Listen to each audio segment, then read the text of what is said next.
Robert Oppenheimer olarak bildiğimiz kişi, 20. yüzyılın en tartışmalı ve en parlak bilim insanlarından biri olacaktı. O, 22 Nisan 1904 tarihinde New York'ta Julius Robert Oppenheimer adıyla dünyaya geldi. Zamanla Göbek adı öne çıktı ve onu hem akademide hem de tarihin satır aralarında çoğunlukla Robert Oppenheimer olarak gördük. Varlıklı bir Yahudi ailenin büyük oğluydu. Babası Julius, Birleşik Alman İmparatorluğu yeni şekillenirken Prusya topraklarında doğmuş ve genç yaşta artan düşmanlıktan kaçmak için Amerika'ya göç etmişti. Cebinde neredeyse hiç parası yokken gittiği ülke ona büyük bir fırsat verdi ve yıllar içinde Manhattan'ın önde gelen tekstil şirketlerinden birinde büyük bir yönetici konumuna kadar yükseldi. Annesi Ella Friedman ise Amerika'ya ondan önce yerleşmiş Alman Yahudilerinden gelen bir ailede doğmuştu. Sanata düşkünlüğü ve estetik bakışı Robert'ın ileride evreni yorumlama biçimini etkileyecek içsel bir dünya kazandırdı. Ailenin ikinci oğlu Frank 1912 yılında doğdu ve ağabeyi gibi fiziğe yönelerek onun izinden gitti. Oppenheimer'ın çocukluğu seçkin bir çevrede şekillenen oldukça ayrıcalıklı bir dönemdi. Aile 1910'lu yılların başında Central Park'a bakan geniş ve sanat dolu bir daireye taşındı. Duvarlarında Vincent van Gogh ve Pablo Picasso'nun orijinal tabloları bulunuyordu. Robert henüz küçük bir çocukken bu eserlerin arasında büyüdü. Eğitimine Etik Kültür Okulu'nda başladı ve daha sonra Alcuin Hazırlık Okulu'na geçti. Bu kurumlar New York'un en saygın eğitim merkezleriydi. 5 yaşındayken mineralojiye ilgi duymaya başladı ve bu merak büyük babasından ona miras kalan bir tutkuydu. Öylesine hevesliydi ki 11 yaşında şehrin mineraloji kulübüne kabul edildi. Okuldaki ilerleyişi hızlıydı. 2 sınıfı bir yılda tamamlayarak yaşıtlarının önüne geçti ve zorlu bilim dallarına yönelmeye başladı. Kimya öncelikli ilgi alanıydı, fakat zamanla düşünce dünyasını en çok heyecanlandıran disiplin fiziğe dönüştü. 18 yaşına geldiğinde Harvard Üniversitesi'nde eğitim almaya başladı. Amacı başlangıçta kimya okumaktı. Ancak bir süre sonra fiziğin sunduğu derinlik onu tamamen içine çekti. Bununla birlikte kimya bilgisi ve geniş merakı daha sonra fizikçilerin keskin uzmanlıklara ayrıldığı dönemde ona büyük bir avantaj sağlayacaktı.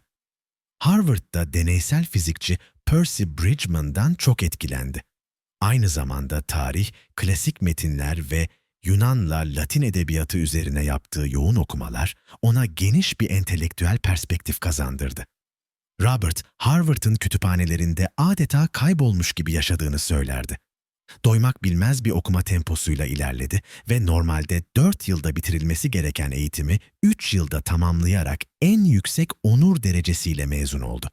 Henüz Harvard'daki eğitimi bitmeden İngiltere'deki Cambridge Üniversitesi'ne kabul edildi. Cambridge o dönemde Britanya'nın en önemli fizik merkezlerinden biriydi ve Oppenheimer burada geçirdiği yıl içinde nükleer fiziğin öncüsü Ernest Rutherford'un çalışmalarını yakından tanıma fırsatı buldu. Rutherford'un atom çekirdeği hakkındaki devrim niteliğindeki keşifleri Robert'ın düşünsel gelişiminde büyük rol oynadı.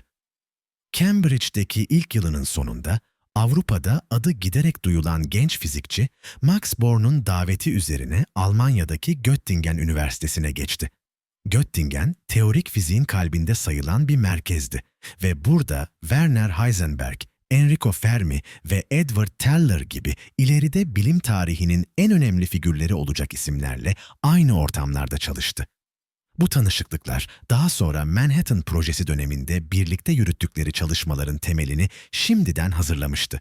Göttingen'de geçirdiği ilk yılın ardından Oppenheimer, bir fizik öğrencisi için olağanüstü sayılacak bir hızla ilerledi ve daha 23 yaşına bile gelmeden 1927 baharında doktorasını tamamladı. Sözlü savunmayı değerlendiren profesörlerden James Franck'ın sınav biter bitmez rahat bir nefes aldığı ve genç öğrencinin neredeyse kendisini sorguya çekecek kadar hazırlıklı olduğunu söylediği aktarılır. O dönemde Oppenheimer'ın teorik fizikçi olarak ne kadar büyük bir potansiyele sahip olduğu, Max Born ile birlikte kaleme aldığı ve Born-Oppenheimer yaklaşımı olarak literatüre giren moleküllerin kuantum teorisi başlıklı makalede en açık şekilde görülür. Bu çalışma, moleküllerin nasıl hareket ettiği ve parçacıkların birbirleriyle nasıl etkileştiği üzerine kurulu moleküler dinamiğin temellerinden biri haline geldi. İkili, bir molekül içindeki ağır çekirdeklerle çok daha hafif elektronların dalga fonksiyonlarının aynı şekilde davranmadığını gösteriyordu. Çekirdekler kütleleri nedeniyle daha durağan kabul edilirken, elektronların çok daha hızlı tepki veren, daha dinamik bir yapıda olduğu ortaya konmuştu. Bu yaklaşım, Oppenheimer'ın kimya ve fizik arasında kurduğu çift yönlü ilgi sayesinde doğmuş ve kuantum kimyasıyla moleküler fiziği bir araya getiren çok önemli bir adım olmuştu. Bu model, bilim insanlarının bir moleküldeki çekirdek hareketiyle elektron hareketini matematiksel olarak ayırabilmesine olanak tanıdığı için 20. yüzyılın sonlarına doğru inanılmaz derecede pratik bir araç haline geldi. Göttingen yıllarında Oppenheimer, bilim insanı kimliği ile kişisel karakterinin ilginç bir bileşimini sergileyen biri olarak tanınıyordu. Kimi zaman içine kapanık bir akademisyen gibi görünürken, bazı anlarda neşeli ve sosyal birine dönüşebiliyordu. Sürekli sigara içmesi ve çalışma masasında dolaşan duman bulutu, onu tanıyanların unutamadığı bir görüntü olarak akıllarda kaldı. Bu alışkanlık yıllar sonra erken ölümünde büyük pay sahibi olacaktı. Harvard, Cambridge ve Göttingen'deki arkadaşları onun hem keskin bir zekaya hem de şaşırtıcı derecede çocukça hatalar yapma eğilimine sahip olduğunu söylerlerdi. Zekası parlaktı. Ancak zaman zaman abartılı davranışlar sergilemesi ve yanlış kararlar almasıyla da biliniyordu. Yıllar geçtikçe kendisine güveni arttı ve yer yer kibirli tavırlarıyla dikkat çekti. Buna rağmen öğrencileri ve genç fizikçiler için cömert bir entelektüel rehber olmaktan vazgeçmedi. Oppenheimer'ın kişiliğini belirgin şekilde etkileyen bir başka yönü de Doğu felsefelerine olan derin ilgisiydi.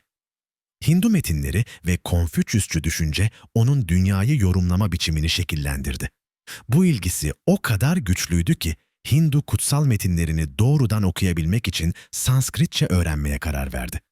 Onun için fizik yalnızca matematiksel bir uğraş değil, evrenin doğasını anlamaya açılan mistik bir kapıydı. Ancak tüm bu entelektüel yönünün yanında daha sorunlu davranışları da vardı.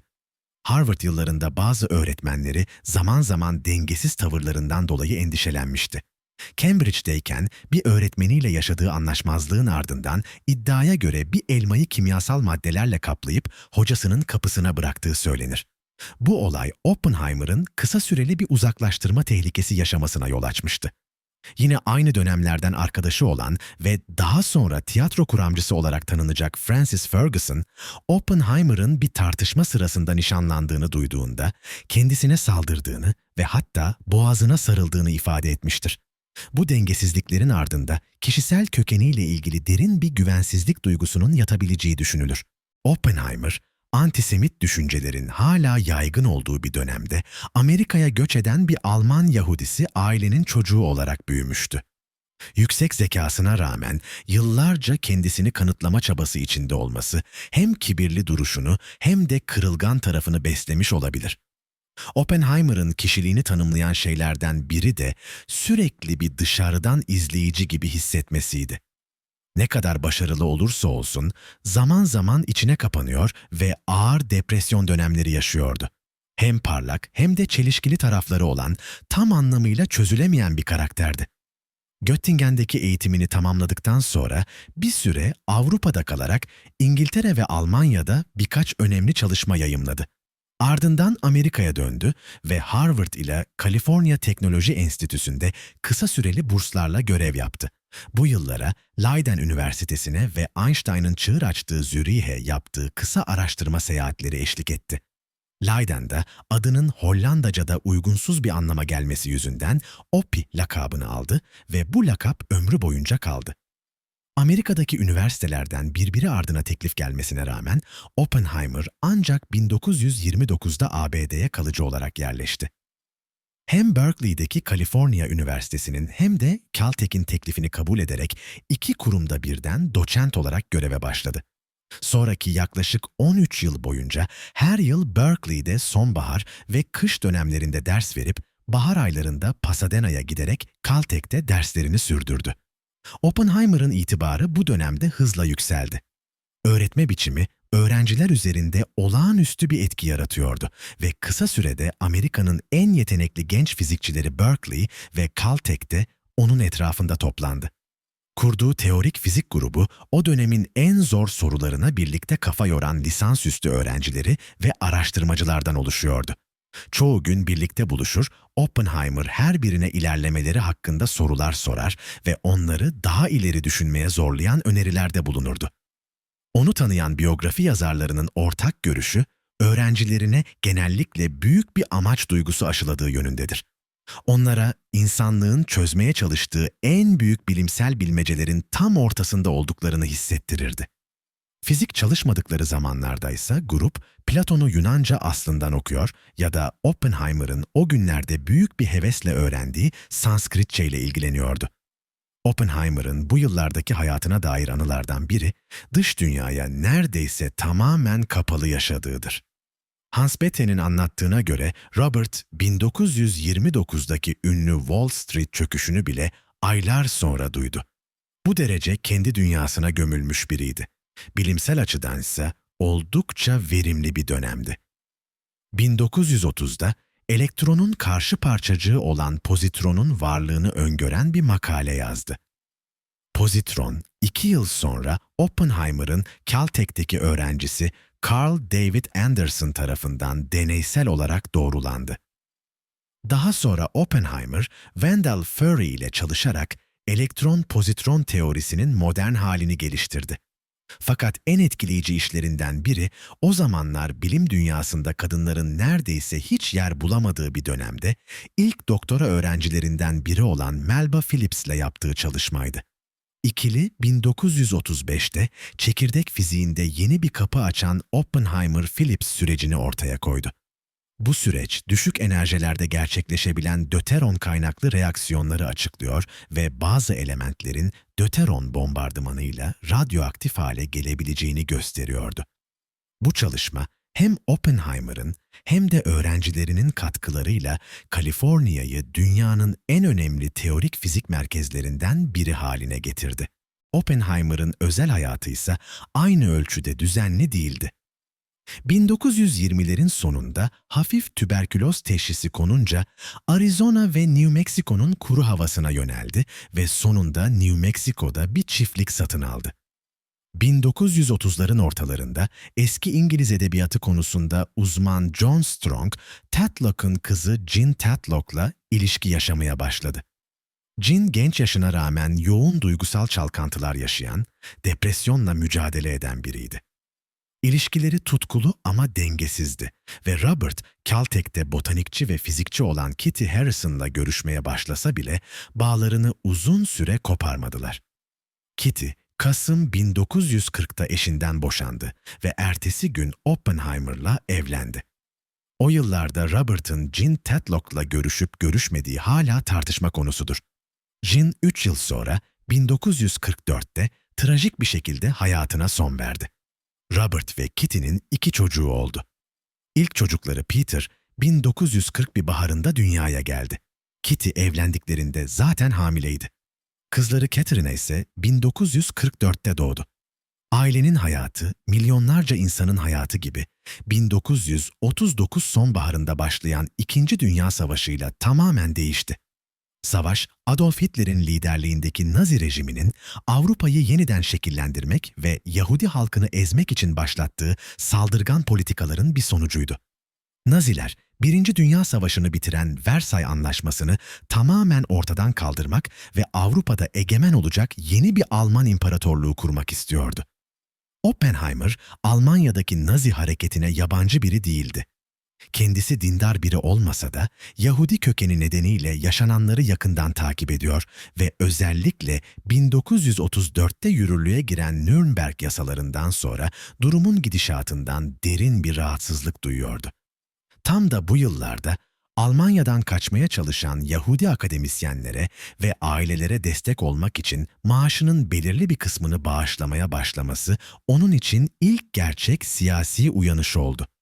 Nazilerin uygulamaları giderek sertleşirken Avrupa'da tehlike hızla büyüyordu. Almanya 1938'de önce Avusturya'yı, ardından Çekoslovakya'yı ilhak edince kıtada dengeler tamamen bozuldu.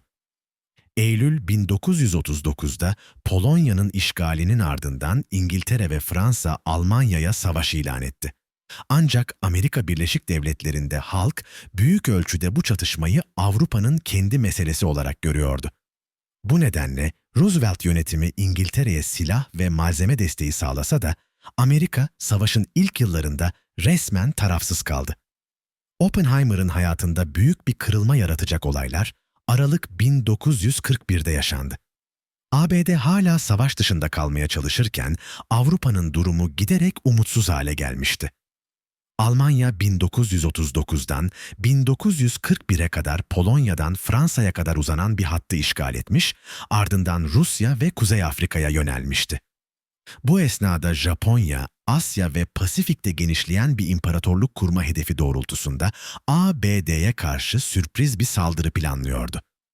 7 Aralık 1941 sabahı Japon güçleri Pearl Harbor'a ve Filipinler de dahil olmak üzere çeşitli Amerikan bölgelerine saldırdı. Bu saldırı ABD'yi İkinci Dünya Savaşı'na resmen sokan dönüm noktasıydı. Birkaç gün içinde Amerika, Almanya ve İtalya dahil tüm mihver devletleriyle savaş durumuna girdi. Kuzey Yarımküre adeta topyekün bir çatışmanın içine sürüklendi. Bu noktadan sonra Oppenheimer'ın rolü tamamen değişti. Savaş yıllarında Amerika'nın bilimsel araştırmalarının merkezinde yer alacaktı. Bunun sebebi Nazi Almanyası'nın atom bombasına yönelik çabalarıydı. 1920. ve 1930. yıllarda Almanya dünyanın en parlak fizikçilerini barındırıyordu. Bu da onları nükleer silah geliştirme sürecinde avantajlı hale getiriyordu. Nükleer fisyonun keşfi bile 1938'de Berlin'de Otto Frisch ve Lise Meitner'in çalışmalarından çıkmıştı. Bu keşif sonrasında Almanya, ağır su reaktörleri üzerinde deneyler yapmaya ve atom enerjisini silaha dönüştürmenin yollarını araştırmaya başladı. Bu çalışmaların bir kısmı işgal altındaki Norveç'teki ağır su tesislerinde sürdürülüyordu. Tam da savaş başlamadan önce 1939'da Albert Einstein ve Leo Szilard imzalı bir mektup Başkan Roosevelt'e ulaştı. Bu mektup, Almanya'nın atom bombası geliştirme ihtimaline karşı acil önlem alınması gerektiğini bildiriyordu. Başlangıçta yeterli adım atılmadı. Ancak ABD savaşa girdikten sonra konu yeniden masaya yatırıldı. 1942'de Amerikan hükümeti atom bombasının geliştirilmesi için dev bir proje başlattı. Bu girişim Manhattan Projesi olarak adlandırıldı. Projenin adı, ekibin ilk toplantılarını New York'un Manhattan bölgesinde gerçekleştirmesinden geliyordu. Manhattan Projesi birkaç yıl içinde ülke çapında yüz binlerce kişiyi içine alan dev bir yapıya dönüştü. Chicago'da Fermi ve Szilard'ın dahil olduğu ekip ilk nükleer reaktörü çalıştırdı. Washington'daki Hanford sahasında uranyumdan plütonyum üretimi yapıldı. Tennessee'de zenginleştirme tesisleri kuruldu. Avrupa'da ise Almanların ne yaptığını öğrenmek için casusluk operasyonları yürütüldü. Bu dev yapının kalbi ise New Mexico'da kurulacak olan Los Alamos Laboratuvarıydı. Bu laboratuvarda bombanın tasarımı, hesaplamaları ve test hazırlıkları yürütülecekti. Ve bu kritik merkezin başına getirilecek kişi Oppenheimer'dı. Aslında bu görevi alması hiç de kesin değildi. Tüm Manhattan Projesi'nin askeri yöneticisi olan General Leslie Groves, Oppenheimer'ı seçip seçmemekte oldukça tereddüt etmişti. Groves bugün geniş kitleler tarafından hatırlanan bir isim olmasa da, hem Pentagon'un inşasını yöneten hem de ilk nükleer silahı ortaya çıkaran Manhattan Projesi'nin askeri sorumlusu olarak Amerikan tarihine damgasını vurmuş bir komutandı. Oppenheimer'ın adı 1942'de proje kapsamında teorik ekibin başına geçebilecek adaylar listesine girdiğinde Groves başlangıçta hiç de ikna olmuş değildi. Nobel seviyesinde bir otoriteye sahip bir bilim insanının böyle bir grubu yönetmesi gerektiğini düşünüyor, Oppenheimer'ın akademik ağırlığının yeterli olmayabileceği kuşkusunu taşıyordu. Fakat zamanla aldığı yorumlar Groves'un fikrini değiştirdi. Oppenheimer'ı yakından tanıyanların büyük kısmı, onun insanlardan en yüksek verimi alabilen bir lider olduğunu söylüyordu.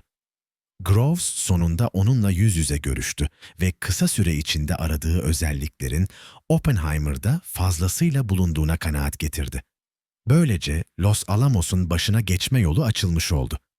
O kış Oppenheimer'ın ilk işi hem gizli tutulabilecek hem de gerektiğinde bir test yapılmasına imkan verecek kadar ıssız bir arazi bulmaktı. Arayış New Mexico'da eski bir okulun bulunduğu tepenin yakınlarında son buldu. Buraya sıfırdan bir laboratuvar kurulmasına karar verildi ve tesis Savaş Bakanlığı tarafından Kaliforniya Üniversitesi'nin yönetimine verildi. Bu sayede Oppenheimer işe alım süreçlerinde büyük bir serbestlik kazandı. Kısa sürede Los Alamos 5.000'i aşan çalışanıyla kendi içinde bir kasabaya dönüştü. Oppenheimer'ın topladığı ekip dönemin en parlak fizikçi ve mühendislerinden oluşuyordu. Harvard yıllarında karşılaştığı John Hasbrouck Van Vleck, ileride Nobel kazanacak olan Hans Bethe, bombaların nihai tasarımına isimlerini veren Robert Serber ve Chicago'dan Los Alamos'a transfer edilen Edward Teller bu grubun en bilinen isimleriydi. Elbette arka planda yüzlerce mühendis, kimyager, metalurji uzmanı ve askeri teknik personel vardı. Hepsi tek bir sorunun etrafında çalışıyordu. Zincirleme bir nükleer reaksiyonu kontrollü şekilde başlatacak bir düzenek nasıl yaratılabilir? Bugün nükleer patlamanın etkilerinin ne kadar yıkıcı olduğunu biliyoruz. Ama Los Alamos'un ilk yıllarında ortada yalnızca teorik hesaplar vardı. Ne patlamanın görünüşüne dair bir veri, ne de nasıl bir fiziksel sonuç yaratacağına dair pratik bir tecrübe bulunuyordu. Bu yüzden 1943 ve 1944 hem deneylerle hem de hesaplamalarla geçen yoğun bir dönemdi.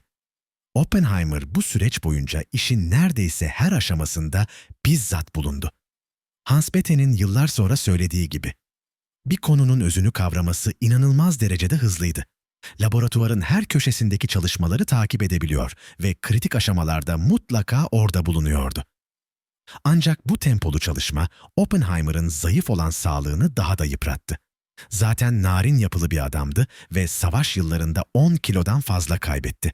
Sonunda 50 kilonun bile altına düşerek çalışma arkadaşlarını kaygılandırdı. Laboratuvarın erken dönemlerinde ilk dikkate alınan tasarım, ince adam adı verilen plütonyum temelli top tipi bir bombaydı. Bu düzenekte plütonyum mermisinin son derece yüksek bir hızla ateşlenmesi gerekiyordu. Hesaplamalar bunun saniyede yaklaşık 3000 fit olması gerektiğini gösteriyordu. Ancak bu hızın sağlanabilmesi için gerekli top namlusu o kadar büyük olacaktı ki, projeye tahsis edilen B-29 uçaklarına yerleştirilmesi neredeyse imkansız hale geliyordu. Üstelik plütonyumun kendi fiziksel özellikleri de bu yöntemi tehlikeye sokuyordu. Bu sebepler birleşince, ince adam tasarımı 1944 baharında tamamen rafa kaldırıldı. Bunun yerine 2 yeni hat geliştirildi. Birincisi uranyum-235 kullanılan ve daha basit bir top mekanizmasıyla çalışan küçük çocuk tasarımıydı. İkincisi ise plütonyum için çok daha uygun olan içe patlama yöntemine dayalı şişman adam modeliydi. Bu ikinci tasarımın en büyük taraftarı, fikri ilk öneren Amerikalı fizikçi Seth Neddermeyer'di. Oppenheimer başlangıçta top tipi tasarıma daha sıcak baksa da zamanla içe patlamanın daha güvenilir olduğuna ikna oldu. Bu noktada John von Neumann'ın ekibe katılması kritik bir dönemeç yarattı. Onun önerdiği küresel sıkıştırma geometrisi ve şekillendirilmiş patlayıcı düzenekler, plütonyum bombasının hayata geçirilmesini mümkün hale getirdi. Metalurji ekibinin aylar süren çalışmaları sonucunda plütonyum-galyum alaşımından dökülen kürelerin yapısı tamamlandı ve tasarım nihayet son şeklini aldı. 1945 yılı başlarken hem küçük çocuk hem de şişman adam neredeyse hazırdı. Tennessee ve Washington'daki tesislerde gerekli uranyum ve plütonyum üretilmişti. Geriye kalan aşamalar daha çok mühendislik ayrıntılarının çözülmesiydi. Örneğin, şişman adam tipi plütonyum bombası ilk tasarlandığında yapıyı bir arada tutmak için yaklaşık 1500 civata kullanılıyordu. Böyle bir sayı, savaş koşullarında üretimi neredeyse imkansız hale getiriyordu. Los Alamos ekibi aylarca uğraşarak bu parçaları azaltmayı başardı ve 1945 yazına gelindiğinde sayı yalnızca 90 civataya kadar düşürülmüştü. 1944 ve 1945 boyunca hem şişman adam hem de küçük çocuk için düşüş testleri yapıldı. Gövdelerinin rüzgarda nasıl sallandığı, aerodinamik stabilite sağlayıp sağlayamadığı ve hedefe doğru kararlı bir şekilde ilerleyip ilerleyemeyeceği belirlenmeye çalışıldı. Bütün bu çabalar 1945 baharında nihayet sonuç vermeye başladı. Yaz ayları yaklaşırken Oppenheimer, Manhattan Projesi'nin askeri başkanı Tümgeneral Leslie Groves'a artık gerçek bir deneme yapılabileceğini bildirdi. Bu tarihi sınama 16 Temmuz 1945 sabahı New Mexico'daki Jornada del Muerto çölünde gerçekleştirildi. İsminin İspanyolcadan ölü adamın yolu olarak çevrildiğini düşünürsek, böyle bir test için garip şekilde uygun bir yerdi. Oppenheimer, yıllar sonra Groves'a yazdığı bir mektupta, deneye Trinity adını vermesinin sebebinin o dönemde John Donne'un dini şiirlerini okuması olduğunu açıklayacaktı. Patlamada kullanılacak olan cihaz, plütonyumla çalışan ve içe doğru patlamayla sıkışarak ateşlenen, içe çöküş düzenekli bir modeldi. Test için ona Gadget adı verilmişti. Seçilen bölge son derece ıssızdı. Yakınlarda yalnızca McDonald ailesine ait hükümetin 1942 yılında bölgeyi projeye dahil etmesiyle boşaltılan küçük bir çiftlik evi bulunuyordu. Bu patlamanın bu kadar geniş bir alanda yapılmasının önemli bir nedeni vardı. Plütonyum üretimi dönemin en pahalı endüstriyel süreçlerinden biriydi ve Manhattan projesi bu malzemeyi elde etmek için bugünün parasıyla milyarlarca dolar harcamıştı.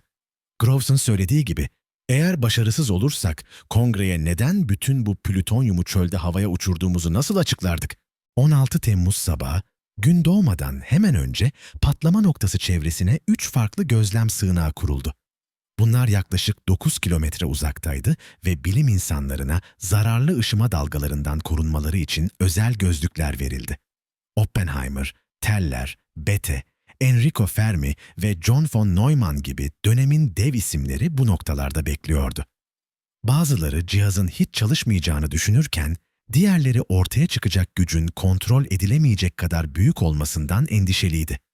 Saat 5:29'da cevap ortaya çıktı. Gadget, 25.000 ton TNT'ye eşdeğer bir enerjiyle patladı.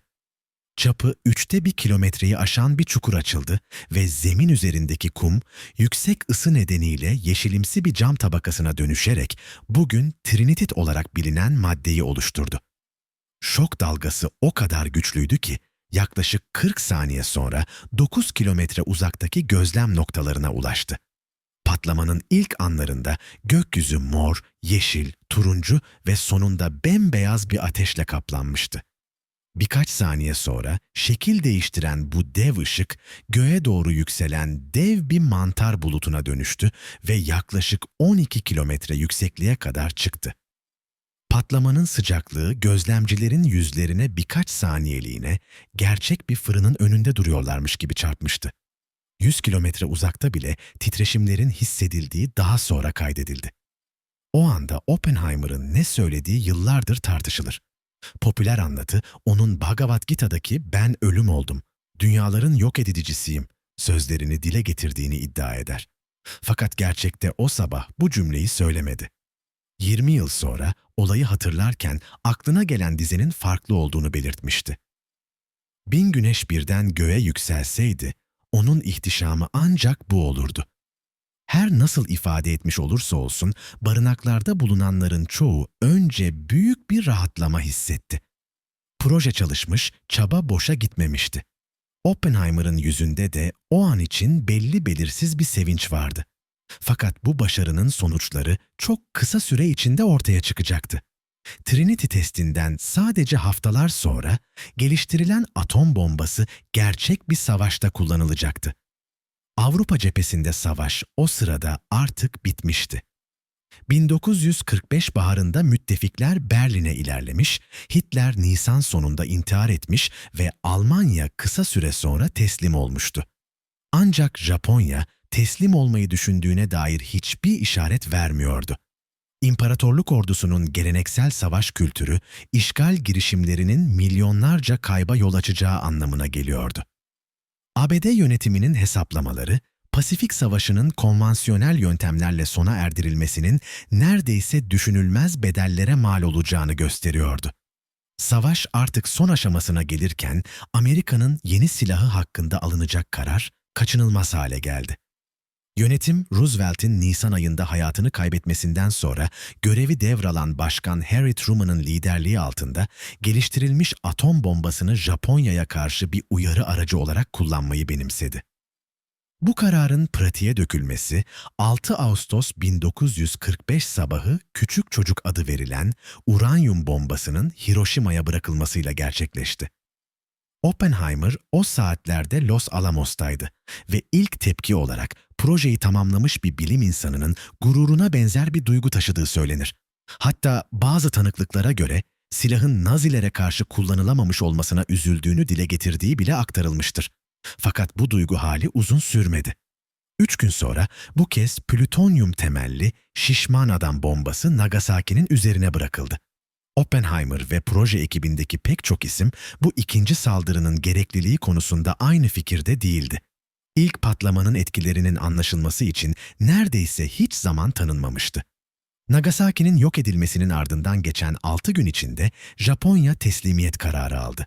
Böylece savaş sona erdi. Bugün bile Hiroşima ve Nagasaki saldırıları tarihte savaşta kullanılmış tek nükleer silah örnekleri olarak büyük tartışmaların merkezinde duruyor. Ağustos 1945'i inceleyen çoğu tarihçi şu noktada birleşiyor. Hiroşima saldırısı, savaşı acilen bitirip Japon anakarasının işgalini önleyerek büyük bir kaybın önüne geçme ihtimali taşıdığı için kısmen anlaşılabilir. Ancak yalnızca 3 gün sonra gerçekleştirilen Nagasaki saldırısı çoğu uzman tarafından gereksiz ve aşırı görülüyor. Bu tartışmanın ötesinde Manhattan Projesi'nin etik tarafı yıllardır sorgulanmaya devam ediyor. Bir yandan nükleer silahların ortaya çıkması insanlığa varoluşsal bir tehdit getirdi. Diğer yandan karşılıklı yok oluş ihtimali, süper güçlerin 1945'ten beri birbirleriyle doğrudan büyük savaşlara girmesini engelleyerek paradoksal bir şekilde uzun bir barış dönemine kapı açtı. Oppenheimer için savaşın bitişi yeni bir dönemin başlangıcıydı. Ünü Amerikan akademi dünyasında benzeri görülmemiş bir seviyeye ulaştı. 1947 yılında Berkeley'den ayrılarak New Jersey'deki Princeton'daki İleri Araştırmalar Enstitüsü'nün başına geçti. Burası daha önce Einstein, Bohr ve Dirac gibi dev isimlere ev sahipliği yapmış son derece prestijli bir merkezdi. Kendisi hiçbir zaman Komünist Parti üyesi olmamıştı. Ancak etrafındaki birçok kişinin kardeşi Frank, eşi Kitty ve uzun süre birlikte olduğu Jean Tatlock gibi partiyle bağları vardı. Ayrıca Amerikan Sivil Özgürlükler Birliği gibi o dönem radikal kabul edilen kuruluşlara destek vermesi şüphelerin artmasına yol açtı. Çelişkili olan Oppenheimer'ın Yahudi kimliği nedeniyle Nazi Almanyası tarafından asla kabul edilmeyecek biri olduğunun görmezden gelinmesiydi. Buna rağmen FBI savaş boyunca onun hakkında bir dosya tuttu ve davranışlarını yakından izledi. 1949'da ilk kez kongrede ifadesi alındı. Burada çevresindeki bazı kişilerin Komünist Parti üyesi olduğunu kabul etti. Fakat kendisinin hiçbir zaman böyle bir üyeliği olmadığını yineledi. Bu sorgu kısa sürede kapandı. Ancak 4 yıl sonra çok daha sert bir süreç başladı. 1953 yılında yanlış istihbarata dayanan bir değerlendirmeyle Oppenheimer'ın Sovyetler adına çalışan bir ajan olabileceği iddia edildi. Hükümet bu kez ciddi adımlar attı. Aralık ayında güvenlik izni iptal edildi ve devlet görevlerinden ayrılması istendi. Oppenheimer bu kararı kabul etmedi ve bir duruşma talep etti. 1954 baharında yapılan kapalı oturumlarda en büyük darbeyi eski meslektaşı Edward Teller'ın tanıklığı vurdu. Teller, Oppenheimer'ın bazı kararlarını kuşkulu bulduğunu söyleyerek onu açıkça yalnız bıraktı. Sonuç olarak Oppenheimer'ın güvenlik izni tamamen kaldırıldı. Bu kariyerinde bir kırılma noktasıydı. İzleyen yıllar zor geçti. Amerikan Akademisi'ndeki pek çok bilim insanı ona destek oldu. Ancak üniversite yöneticileri ve politik çevreler ondan uzak durmayı tercih etti. Davet edildiği pek çok konferans iptal edildi, ders programları değiştirildi. Oppenheimer, bilimsel çalışmalarını askıya alarak daha fazla zamanını Karayipler'deki Virgin Adaları'nda geçirmeye başladı. 1957'den itibaren yılın uzun bölümlerinde St. John Adası'ndaki halkın bugün Oppenheimer plajı dediği yerde yaşadı. Buna rağmen tamamen unutulmadı. Yurt dışında itibarı hızla toparlandı. 1957'de Fransa ona Légion d'honneur nişanı verdi. 1962'de İngiltere'deki Kraliyet Cemiyeti'ne yabancı üye seçildi. Amerika'da ise rüzgar ancak 1960'ların başında dönmeye başladı. İkinci Kızıl Korku'nun aşırılıklarının fark edilmesiyle kamuoyu yaklaşımı değişti. 1963'te Başkan John F. Kennedy tarafından Enrico Fermi ödülüne layık görüldü. Ödülü Kennedy'nin ölümünden sonra Başkan Lyndon Johnson takdim etti. Bu, Oppenheimer'ın resmi olarak aklanması ve Amerikan devletinin ona olan borcunu geç de olsa kabul etmesi anlamına geliyordu. Fermi ödülü, yıllar içinde Oppenheimer'ın yanında Los Alamos'ta çalışmış birçok önemli isme verilmişti. Von Neumann, Hans Bethe ve Edward Teller gibi isimler bu onura daha önce ulaşmıştı. Dolayısıyla ödülün 1963'te Oppenheimer'a verilmesi, gecikmiş olsa da hükümetin Kızıl Korku dönemindeki tutumunun bir hata olduğunun sessiz bir kabulü gibiydi. Ne yazık ki Oppenheimer bu geç gelen itibar iadesinin keyfini uzun süre yaşayamadı. 1965'in sonlarında hayatı boyunca sürdürdüğü yoğun sigara alışkanlığının büyük etkisiyle gırtlak kanseri teşhisi kondu. O yıllarda kanser pek çok kişi için kesin bir ölüm hükmüydü. Yoğun tedaviye rağmen durumu hızla kötüleşti. 1967 yılının başlarında bilincini kaybetti ve 18 Şubat günü Princeton'daki evinde hayata veda etti. 62 yaşındaydı. Her ne kadar Fermi ödülü itibarını kısmen geri getirmiş olsa da Oppenheimer'ı uğurlayan kalabalık gerçek takdirin akademiden geldiğini gösteriyordu. Bilim dünyasından, ordudan ve üniversitelerden 600'ün üzerinde kişi cenazeye katıldı. Bu isimlerin çoğu onunla Los Alamos'ta birlikte çalışmıştı. Külleri daha sonra sevdiği yer olan St. John Adası açıklarında denize bırakıldı. Zaman geçtikçe Oppenheimer'ın ünü yeniden ayağa kalkarken 1954'teki duruşmada ona karşı konuşan Edward Teller'ın itibarı ters yönde ilerledi. Amerikan bilim çevrelerinin büyük bir kısmı Teller'e sırt çevirdi. Oppenheimer 1967'de ölümünün ardından bir kez daha Nobel Fizik Ödülü'ne aday gösterildi. Bu üçüncü adaylığıydı. Daha önce 1946 ve 1951 yıllarında da benzer öneriler yapılmıştı ancak hiçbirinde ödülü alamamıştı. Bu durum yıllardır tartışma konusu olsa da nedenleri aslında oldukça açık. Einstein örneğinde olduğu gibi Nobel ödülleri genellikle belirli bir bilimsel başarıya verilir. Oppenheimer ise kariyeri boyunca çok değerli çalışmalar yapmış olsa da Nobel kriterlerine tam uyan tekil ve devrim niteliğinde bir keşfi yoktu. Üstelik savaş sonrası dönemde yalnızca 5 bilimsel makale yayımlamıştı. Yine de bazı fizikçiler onun kütle çekimsel çöküş üzerine yaptığı erken çalışmaların Nobel'e layık olduğunu savunmaya devam ediyor.